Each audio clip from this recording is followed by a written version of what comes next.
و این به معنای آن است که دانش و آموزش از ضروریات اولیه و غیر قابل انکار زندگی در زمان حاضر محسوب می‌گردد.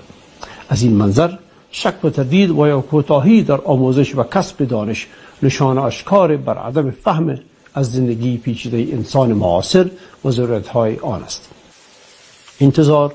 و امیدواری ما این است که در سایه همکاری‌های اسلامی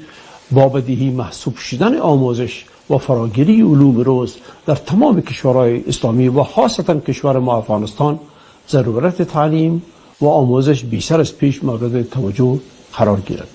و همه بر این امر واقف و موافق باشیم که بدون علوم روز توان حل مشکلات اولیه در رساهای مختلف زندگی را نخواهیم داشت و مجال زندگی ابتدایی و آبرومندانه برای ما باقی نخواهد ماند، چه رسد به این که بتوانیم سهم و نقش ارزنده‌ای در آبادی و شکوفایی کشور خود یا جهان داشته باشیم.